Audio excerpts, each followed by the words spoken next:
Startup Podcast PH is co-produced by Sprout Solutions, Aperon, Tuala, Simf, Maroon Studios, and Aim High. Check out our partners in the description. Welcome sa Startup Podcast PH, where we interview Filipino startups to know about their stories and innovations. Andito tayo ngayon sa ISATU Quadra TBI in Iloilo Science and Technology University in Iloilo City to interview its startup incubatees.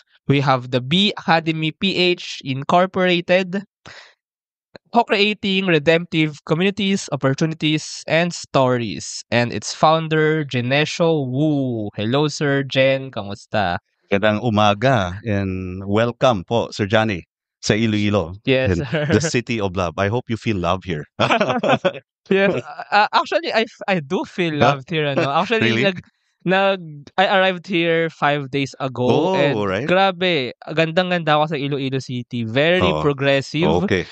And ang pinakagusto ko dito, ang hangin actually. Ang presko ng hangin dito. And ang Oo. ganda actually, ang ganda ng let's say urban planning, ang ganda ng sidewalks, ang ganda ng kalsada actually, lalo na if you Oo. go dun sa area ng SM Iloilo dun. So, and ang ganda ng Esplanade, Esplanade, no? tabi ng river. Oh, yan lang ba ang maganda? Mga babae? Mga Yes, magaganda, sir. di ba? Yes, sir. O gaya ni Phoebe. Yan.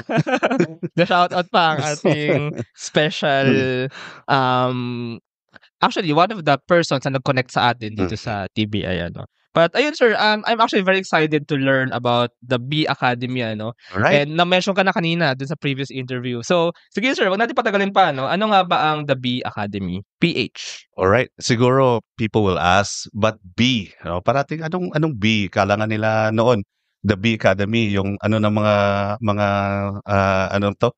Yung bees ba? Honey bees. Akala nila I mean sububuyog. Akala nila I mean the bee culturing or bee farm business. But actually, the B stands for a lot of things. But first of all, it stands for a Hiligaynon word called banasan. O banasan means to create a new path. Okay, so let's say pag walang trail, yan naman talagang role ng startups eh. 'Di ba? We venture into the unknown territory in unknown waters. So we chart the course. So sa Hiligaynon, pag sinabi mong banasan tana, that means let's create a path there. The second one, it also stands for the second alphabet in the Hebrew, biblical Hebrew language called Beit. So ibig sabihin ng Beit, actually is a Hebrew word for home or house, like Bethlehem, the house of bread, Bethany or Bethel, the house of God. So kasi if we want to create a new path to support mga Filipino families, especially those who have kids, teens, and elderly with special needs, we have to venture into a new path na hindi nagawa noon. Oo, yan. So that's the second point. The third point is there's an African saying that you cannot raise a child without involving the village. It takes a village to raise a child. Sa Pinoy, sa atin, barangay. Kaya B. And the last one is to build. We gotta build it. Okay? So we're pro-Filipinos, by Filipinos, although nagkataon lang na Ilonggo ako. So we started here in the heart of the Philippines. But then we want to spread it across the entire archipelago. And hopefully our future vision is to offer it to our neighbors in the ASEAN region. So ganun kalawak yung vision natin. And who knows where God will bring us next. So in short, the B Academy exists because we wanna help families, Filipino families, primary carers, parents, even mga anak na sila mismo yung nagte-take care ng mga elderly nila may disability, special needs. We are going to do that by equipping them, providing them with encouragement, educating them, and empowering them using technology and using evidence-based practice. Kaya nga naging academy siya because it's not a formal school. It's just a place where people get support, get learning. Yan. Okay. So it's a community. We wanna offer a community. Hindi siya necessary na on-site kasi we wanna maximize technology. So siguro, you might be asking, what's the problem that we're trying to... that's the next question actually. Yeah, you want to solve. Well, very simple. According to CDC, Center for Disease Control, per every 5 kids, it doesn't matter which part of the earth, there's always going to be one with some form of disability or special need. These are children from 14 years old to below. And totoo yan.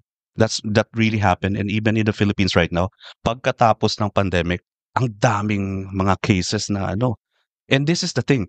Yung mga parents, they're at loss. Hindi nila alam saan pupunta. Number one, we have a lot of shortage sa kagaya ko. I'm an occupational therapist by profession. Per every 16,000 children na may special need, there's only one OT. Okay. One OT to take care of them. Per every 30,000 children with special needs, there's only one speech language pathologist.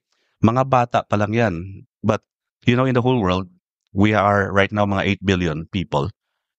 There's at least from 8 billion people across the world, at least there's 1 billion na may mga some form of disability and special needs, from kids until the elderly. Sa East Asia alone, where we are situated, we have at least around 43 million children na may kapansanan, may disability. At hindi lahat ng schools natin are inclusive. Kumbaga, hindi nila kaya. So that's the second problem. Kulang tayo ng manpower. We do not have the enough people who are expert in that field kasi either nire-recruit palabas or kusang lumalabas. Second, we don't have enough facilities when these kids grow up kasi they don't remain kids forever. They grow up, they want to go to school, but the schools are not equipped. Oo, so that's the second issue. No, so mga provider natin, mga care providers. So aside sa kulang na tayo ng manpower, kulang pa tayo ng mga facilities. Another issue is wala talagang access ang a lot of our cities na highly urbanized cities. Would you believe sa Iloilo City? We're highly urbanized, pero kokonti lang kami dito. So ako nga, I would tell you na hindi ko kaya. So yung mga ibang natin, professionals, nababurn out na. Yes. So, at hindi yan limited sa mga bata. Ito pa, yung matatanda natin. According naman sa Philippine population, I think Philippine Population Commission, sabi nila by 2030, the Philippines will be considered as an aging. So dumadami yung matatanda natin. Along with the aging process, maraming kasamang mga sakit yan. And one of them, nag-i-increase tayo ngayon, dementia. Wala tayong national program sa dementia. Dementia care. This is a long-term. Mahal ito pag hindi alam ng mga primary care sa families how to take care. In fact, I have 2 cases right now, dementia. Yung isa bata pa, 50 plus years old pa lang.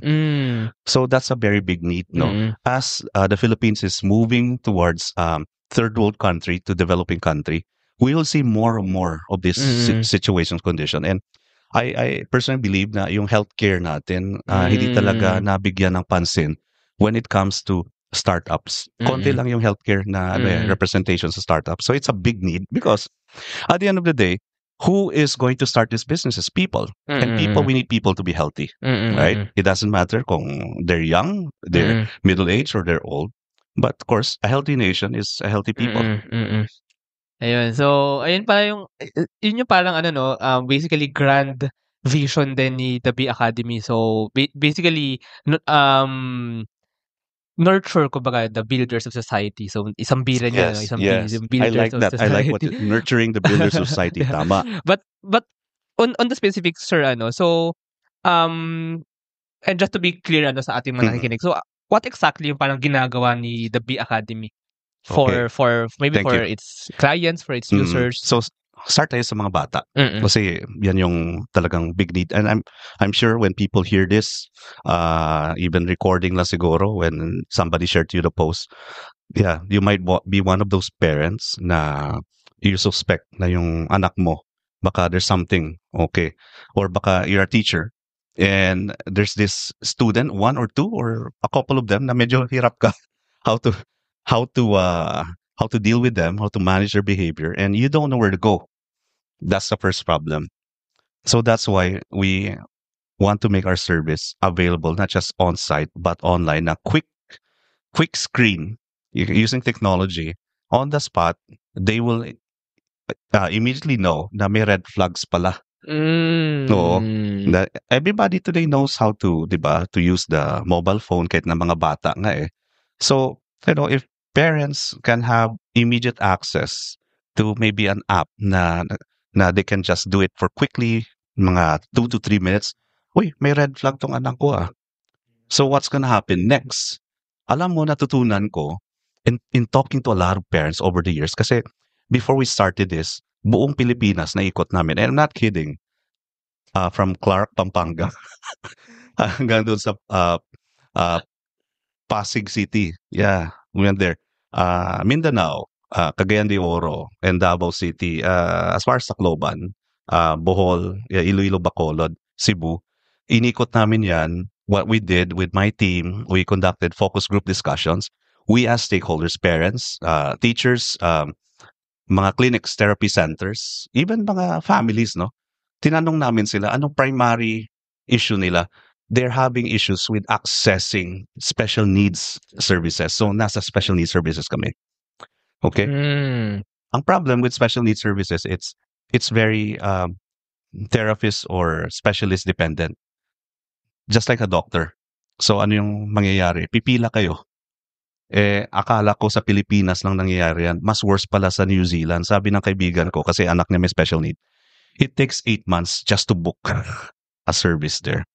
So that's how rampant it is pala. And then when I further validated it by talking to a Thai na she's part actually of conglomerate sa ASEAN, no, Ministry of Education. Sabi niya, we also need this in Thailand. Can you bring this to Thailand? And that was like 2023 pa po. No, nung nalaman kong mga yan. So sabi ko, wow, the only way for us to make our service available is one, digital transformation. Second, okay, make results fast. How? Use evidence, use data, use available research. So when you combine technology and you combine best practices backed by evidence, then we would see better results. Hindi yung ilang buwan na parang wala pa ring improvement. And I've seen that myself, no? A couple of weeks, parents would tell me, "Hey, pwede palang mangyari yun." At saka they're no longer becoming dependent on us kasi yung tinuturo namin through coaching, through training the parents, then they are able to implement at home. And those that are able to follow it, implement it at home, they see immediate results. Nakikita nila. So ano yung exactly binibigay namin? Well, one is they need to, a lot of times since they're lost, they don't know what to do. So nagpapakonsult sila sa amin. So we can do that on site or online through Zoom call. We have clients na hindi taga city. So ano pa pupuntahin mo pa dito for 1 hour travel back and forth? Well, may internet naman sa kanila. So Zoom call tayo. After the Zoom call, when we see the need na, yeah, red flag talaga, kailangan ninyo, then we have to schedule an assessment. Mm. Ngayon, yung assessment namin, on-site or online, dependent pa rin sa human intervention, but soon, or hopefully, mga second half of this year, we will make it automated na. So mabilis na the entire process because we want to spend more time talking with the parents or with the caregiver rather than letting them answer a lot of tests and questions. Kasi diyan mo talaga maiintindihan what are their concerns, what are their problems, ano ba talaga yung pain points nila. And having been able to spend hundreds of hours talking with stakeholders like parents and caregivers nila, nakikita ko talaga ang hirap pala, no, mag-raise ng bata na may special need. And me myself, I'm not a stranger to that kasi I also have a brother na may special need. So I think that's one of the personal reasons why we started this kasi nadaanan namin gaano kahirap o hindi siya madali. Yeah. Actually, sir, kumbaga you surveyed na nga sa Pilipinas, and actually in the Philippines, I think first of all yung awareness natin sa ganito very low pa, palang isipin pa nga ng mga tao na ay hindi, ano lang yan, parang tamad lang yan or something, so Yes. may mga ganun pa tayong stigma, pero when Yes. in fact these are quote unquote red flags or Yes. maybe disabilities, learning Yes. disabilities, mental health illnesses that Yes. we really need to focus on, Here's a story, sir. Real story, no? Nangyari to just last year lang. So, I will not disclose the name of the school kasi may agreement kami, pero private school, exclusive. A child was referred to me around 7 years old kasi nagreklamo yung advisor na ang kulit-kulit. parating lumalabas ng classroom, pumupunta ng CR. Anong ginagawa sa CR? Hmm. Sabi ko, naglaro ng tubig. Yes, oo. Tapos ano pa, parating nakikipag-away. Tapos Mm. parang hirap umupo. Mm. Okay, so alam ko na may ano 'to, issue 'to. Attention maybe or Oo. parang ano 'no? So, akala ng teacher pasaway. Mm. So, I met the child, kita ko ang daming red flag. Kaya lang hindi kasi diagnose, Yes, okay? But we don't diagnose kasi what we do is we try to pinpoint ano yung mga issues niya. We call that sensory processing issues or challenges or disorder. At the same time, yung iba sa amin sa what makes us difference, we don't only focus on their special needs, we also look at their strengths. Oo, kasi yung strengths, isipin mo na lang na kahit Yes. na may mga minus siya, may mga negative, may Yes, puhunan yes, pa rin yes, siya na yes, we can invest on and Yes. work with the parents so that they can invest on those strengths. So, raise up the child, no? Yes. So, yung itong batang 'to, pinano sa akin nakita ka, okay, may signs and symptoms to ng ADHD. Although hindi ko tinag because I'm not allowed to diagnose. I just explained to the parents, may special need lang yan. But are you willing to work with me in the next several months to help your son? Okay. Tapos, after that, I told the father, may mga classmate pa ba siyang ganito? Siya, yeah, in fact, meron. Sir, okay lang ba? I talked to the advisor, the teacher. So, nag-Zoom call kami and I discovered they're really talaga lost sila sa classroom, how to manage. Sabi ko, padala mo sa akin, you refer. So, there's 3 of them. We started last year around October. Okay? I just did a reevaluation and I talked to their parents around 4 months na. They told me a lot of improvements. Daming improvements na nangyari. Second is what we did is we also reached out to the school. The school invited me to conduct a workshop sa mga teachers, sa teachers nila. And so they discovered na ito palang behavior nila, it's not really cause kasi may bad attitudes or whatnot. Yes. They have special needs. Yes. So now the teacher understands why they are behaving that way. So nag-change ang mindset, ang perspective ng mga teachers and the way they treated them. Nakita nila sila in a different light. So yan yung sabi mo na totoo yan. And I can Awareness. validate that. It's the awareness. Yes. We have to start with that. Actually, I mean, even me, no, when I was in grade school and high school, parang isipin lang ng mga teachers is, ano ba yun, pasaway, bulakbol, ganyan. Pero Yes. actually, these are parang talaga hirap din somehow yung mga students. And even they couldn't understand why they are different from sa mga Yes. kaklase na lang, Totoo yun. very studious, kumbaga, ano. And sobrang tama, sir, no, what you said kanina na, this,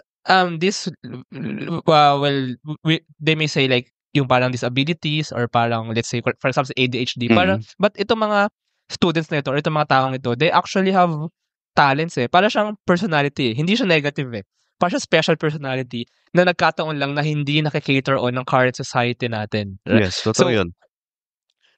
So somehow, there needs to be more awareness and somehow more flexibility sa schools, sa mga teachers, kung paano ba na-notice, paano ba nagiging na-assess, and paano ba na-providean yung mga ganitong mga Yes. learners. But, Yeah. ayun sir, so kumbaga, what exactly do you do? So, you do assessment, and then you do workshops for teachers, or you also And then we help? work closely with the parents. Our approach is very simple. It's not sustainable kasi, not just in terms of the existing manpower that we have right now. It's also not sustainable financially if they see us 2 times, 3 times a week. Okay. Mahal yun. Buti na lang may PhilHealth. We're still working on it. May coverage sa PhilHealth. Although hindi 100% yon sa mga bata. But hopefully before the second half of the year, a huge chunk of the services and products that we're offering ma-cover ni PhilHealth para sa mga families. So what we did is we focus on the people that are the real frontliners sa pagbibigay ng care sa mga batang ganito. Sino yun? Their parents. Second, their nannies. You empower them by educating them, giving them the tools. When they know what to do, when to do it, how often to do it, and how to do it. So you change the name of the game, right? So mangyayari, 24/7, hindi sila masistress kasi pag yung bata may meltdown, nagtatantrums, they don't know how to deal, masistress sila, ang bata masistress din. Yeah. So that's the answer, and it's actually backed by evidence. I've Yes. reviewed, done my homework. I've reviewed a lot of the evidence.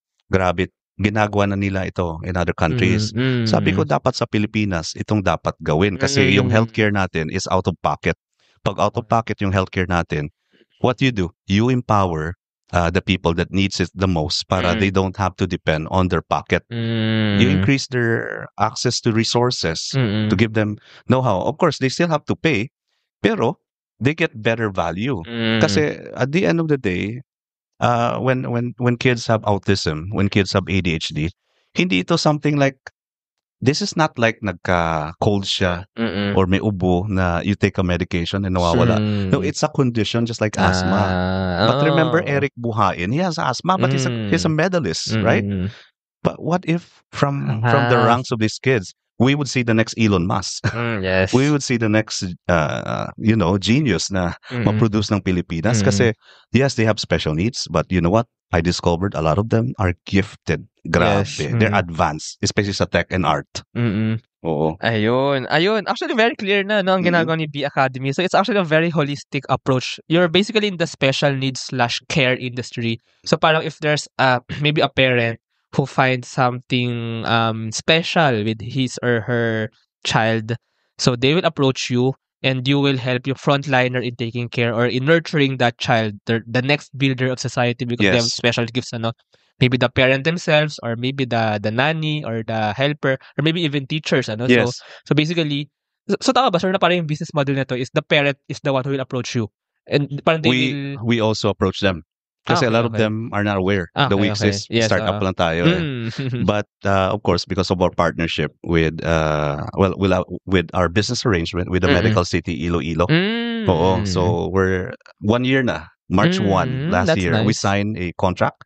So we're the exclusive provider with them.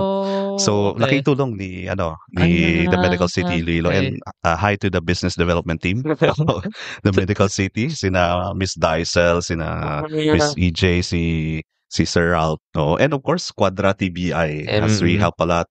Umwad Fire Lab. I cannot do it alone without Yes, partners. PCCI, Iloilo, PCCI Iloilo chapter, Fire Lab. These are entities, enablers that really has helped me in my journey. So kung ako, a startup, I need a team. Yung parents, they also need a team. Yes. Hindi nila kaya. You cannot raise a child, especially with special needs, alone. It takes a village. Sino yung team na yan? Hindi lang yung mga experts like us. The home team is the most important sa bahay. So that's the first thing we do. We establish, okay, sino yung primary care sa bahay? I want to tutukan ko siya. Okay, second, sa school. Sino yung dapat kong kausapin? So I have to reach out sa school. O sino pa? May mga relatives pa. So we call that as the care team. Okay. As Asians kasi, we're very communal yung culture natin. We're not like Westerners na, you do it, you're independent. No, you have to create a support system, an ecosystem. In fact, that's our vision, to see an ecosystem of care na digitized, na inclusive for the Filipino family, na especially those caring for children, teens, and elderly with special needs. Yan.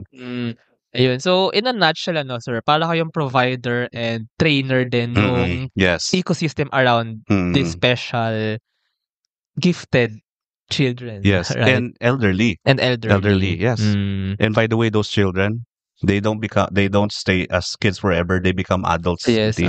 So we help them through that journey. Yes. And we also help the parents kasi they have to adjust every transition in life. Journey yan And journey towards maybe becoming future builders of society. Yes. Where they can, since they feel nurtured and kumbaga okay yung naging growth nila, they will give back. Kumbaga they will use their talent and gifts to give back to the society. That's where the opportunity and the stories come in. Yeah, right. First is, let's build a community. Kasi when they have a community now, we have the ecosystem now. Let's explore ano bang pwede, anong opportunities ang pwedeng gawin. Kasi we have to identify yung strengths nila. Then, hopefully, we can leave a legacy of stories na successful stories na may babahagi natin to inspire others also. Is payroll processing taking too much of your time? Introducing Sprout Payroll Starter. For as low as 5,000 pesos per month, you get a team of experts to help you with your payroll and HR needs. We'll help compute and process payroll, handle all your government compliance requirements, and automate timekeeping. Leave the payroll to us so you can focus on growing your business. Enjoy peace of mind with Sprout Payroll Starter.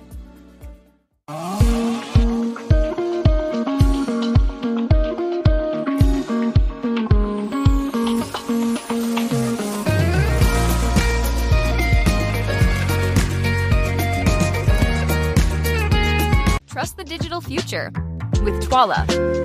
Secure and tamper-proof digital signature.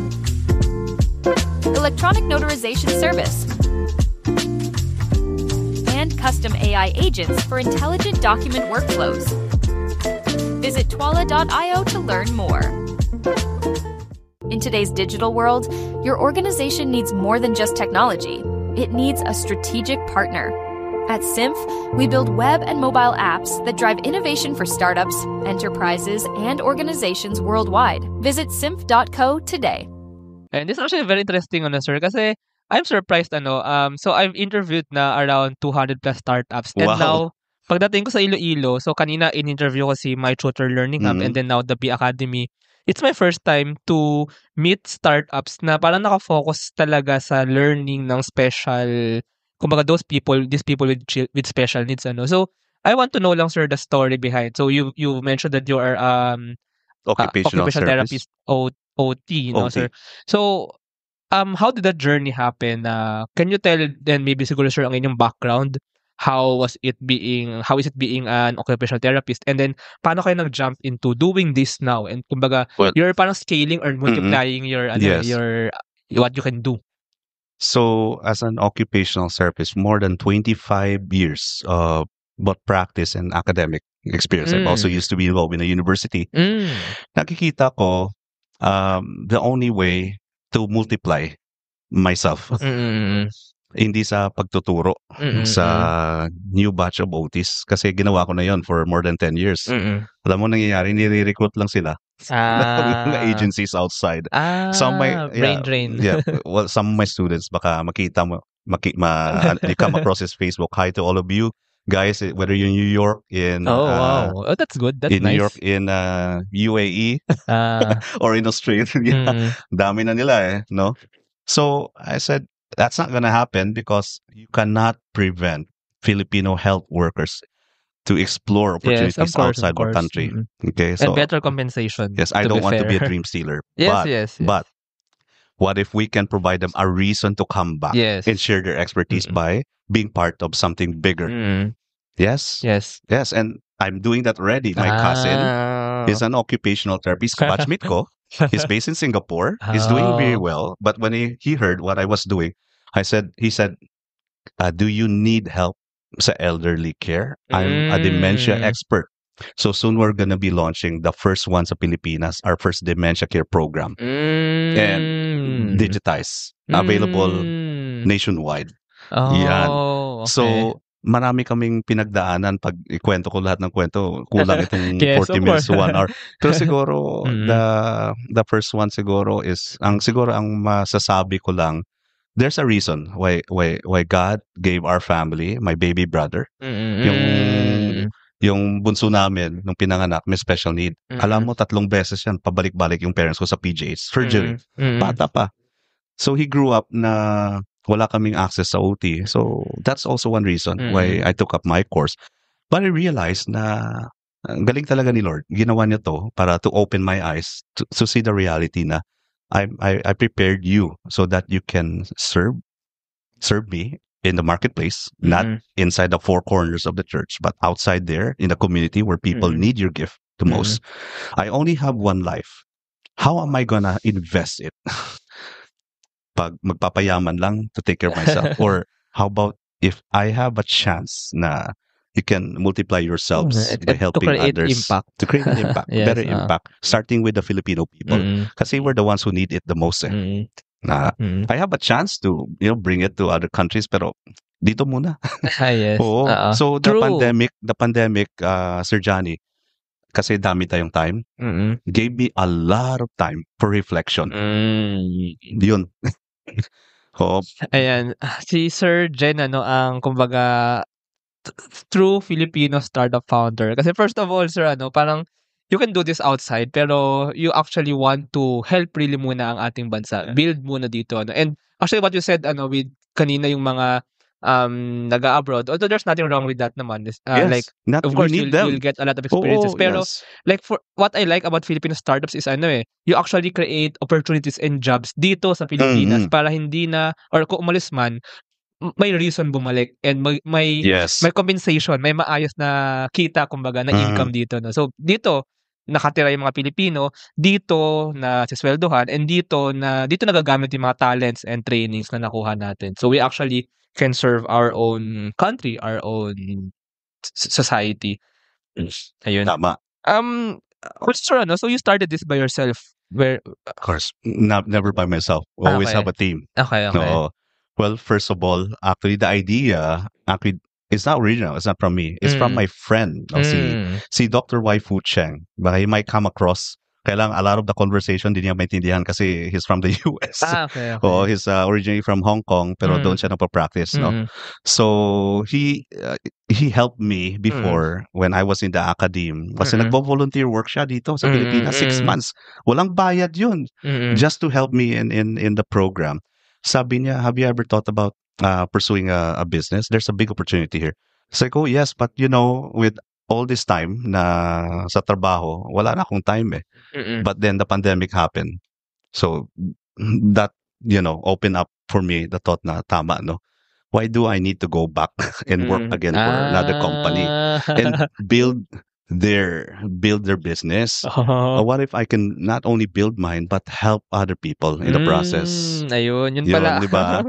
Dahil sa reflection, Dahil sa reflection. Yeah, so pero, there's good things. Some good things that happen in the pandemic. Yeah, I mean, not a lot, pero yeah, there's still. I mean, the pandemic is still, it's something that we don't want to happen again, Pero Yes. like the time for reflection, and you realize na, it's a good break to realize na why do you keep on working for others when you can actually create something by yourself, But Yes. hindi ba kayo, sir, natakot or parang, kasi of course there comes a risk na wala kayong stable salary sa pag-build ng inyong sariling business. Totoo yun. Dala yun. So, like for more than a year, I didn't have any a stable form of income. Mga medyo side hustles lang here and then. But then, I always remembered what my mentor told me. Okay, God helps those who helps themselves. Oo. So, nakikita naman ng Panginoon ang heart natin So, bigla na lang may offer ganito. So I don't have to look for funding. Yung side hustle ko na consultancy, yung initial na PF ko doon, mas malaki pa sa previous salary ko. So that really helped me. And then when people began to be aware of what we're offering, may mga inquiries na. Pero I have to be honest, I couldn't have done it alone. I have a team. Initially, yung team ko, katulad ko lang. Mga OTs din na already seasoned na. No? Hindi yung fresh graduate lang. So we understand the reality of practice dito and we've been exposed. Pero I'm also grateful kay Lord for blessing me, not just mga experts in my discipline. He also gave me mga tech partners kasi honestly kahit na Facebook no, hindi ako marunong I don't even update yung Facebook page ko. So noon, I don't even know how to make a website. Ngayon, alam ko na. Oo.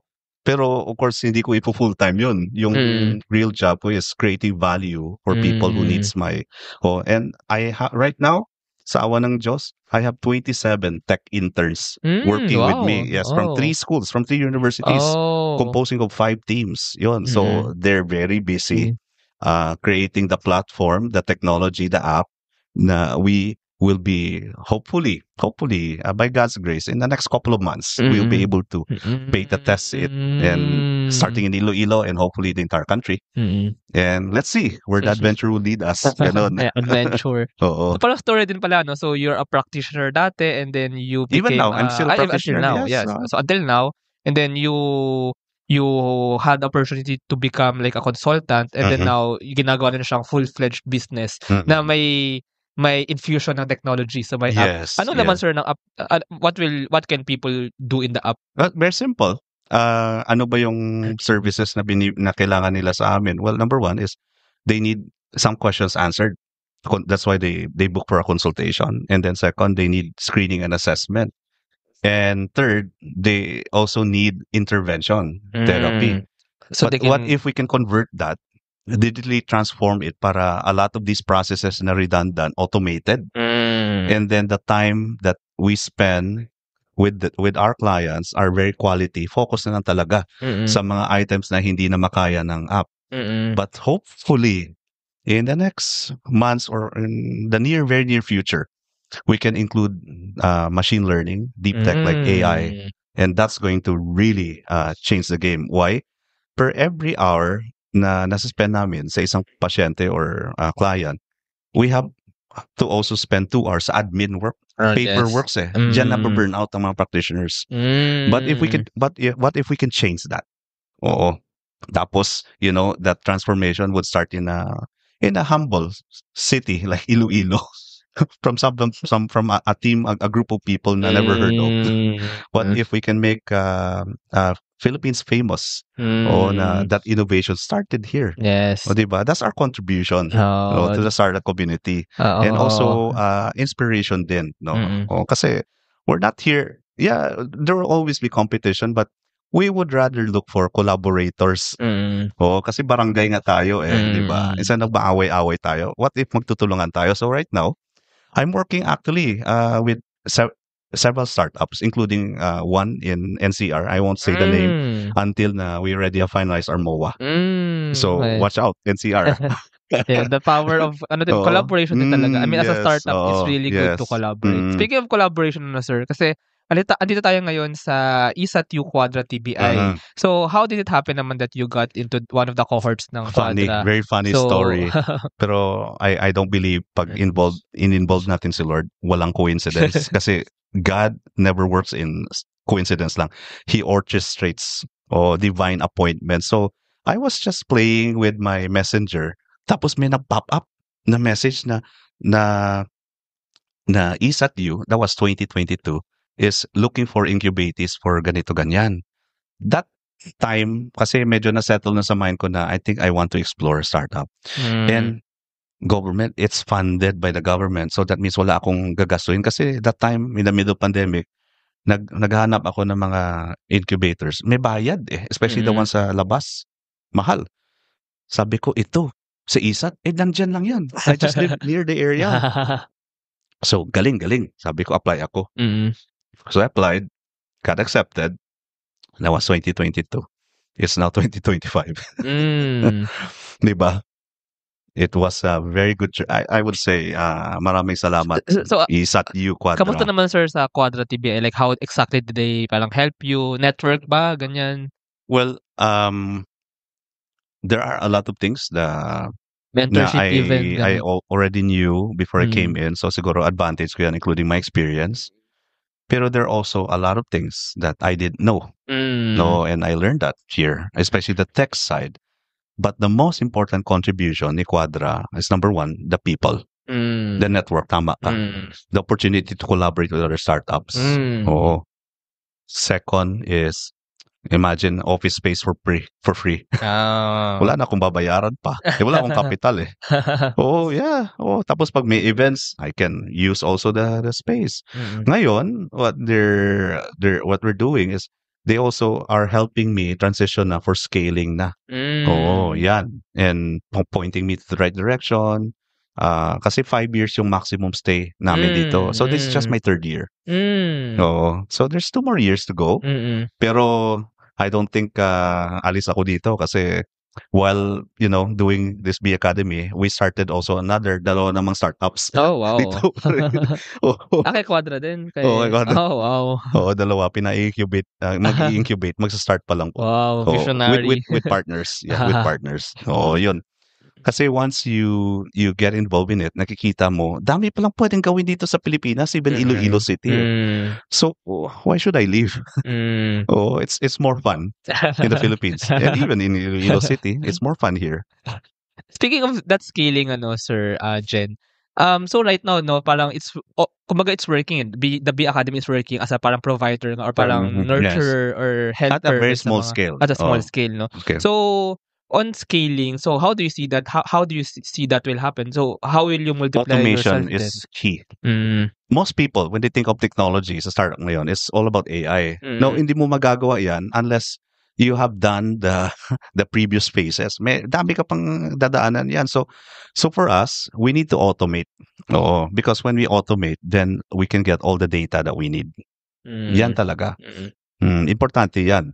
So we are on that phase right now. That's why I have 2070 interns working with me. Oh, nandyan kami ngayon sa that aspect. And second is getting the right experts who have the right experience so that we can create programs that we can scale through automation. So ngayon, I have in charge sa elderly care, yung pinsan ko na based sa Singapore. Well, because of technology, we can work together. Second, I also have an expert sa stroke. Based naman siya sa Mindanao. I have an expert sa mga bata. Based naman siya sa Bacolod. So we're spread out in the Philippines. And hopefully, there will be other experts that will be joining us from other parts of the country and the other parts of the world to collaborate with us. So So- basically, your team now has experts on different care provisions. Yes, And then, oo.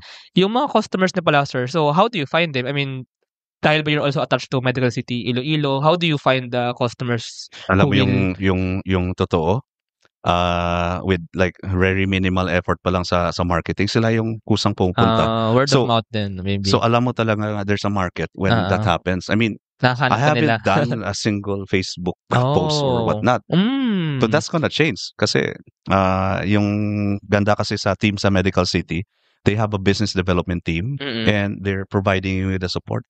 So pretty soon we'll be doing massive na kasi for 1 year we just wanted to test lang talaga ano yung traction. So I started with twice a week na clinic hours sa Medical City, not in the hospital but in the mall. Oo. So advantageous, yeah, Festive Mall nandun, second floor, annex. Oh. I started with twice a week, half day lang, Monday and Friday. Ngayon, I have to do MWFS. Oh, that's So a good now you know. problem. That's a good Oo. problem kasi Di ba? I mean, there's the demand and now you have to multiply nga the Yeah, capacity.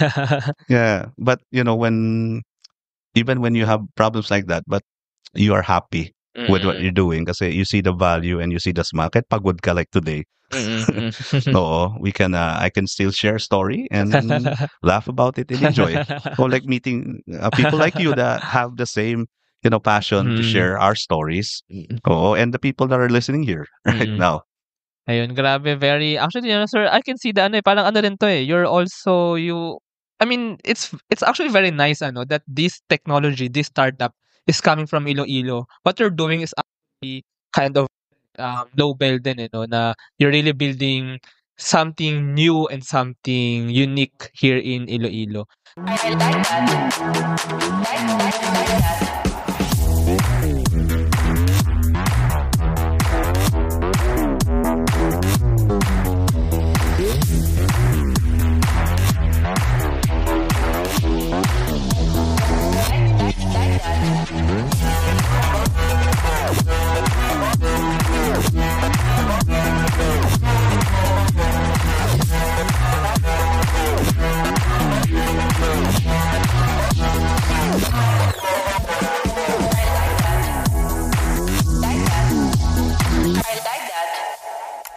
Introducing Aim High. Smarter construction management starts here.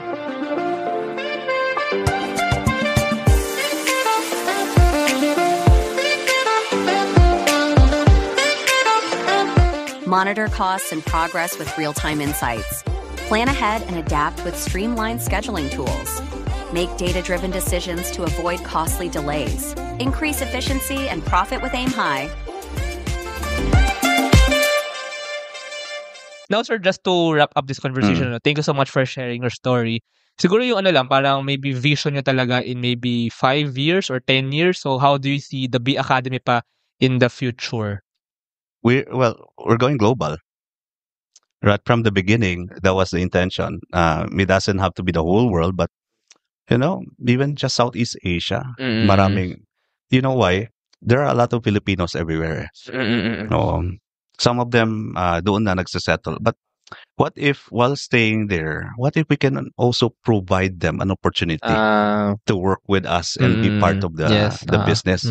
And hopefully, with whatever they will earn, they would one day decide, "Uy, ako sa Pilipinas. Mas masarap doon." 'Di ba? Mas masarap So, naman talaga sa Pilipinas. instead of bringing them, pilitin mong umuwi ng Pilipinas, give them a better reason na wala na silang choice. Ba't pa ako dito? Doon ako sa Pilipinas, and people are going out of the country kasi because of political situation, whatever. Normal na, talagang those things are really gonna happen, and I don't want to Yes. get political here. Pero ang point ko is that our future today is the decision that we made 5 years ago. So I like your question. Where is B Academy going to be in 5 years? Well, it's going to be the decision that I have to see right now. The future is built today.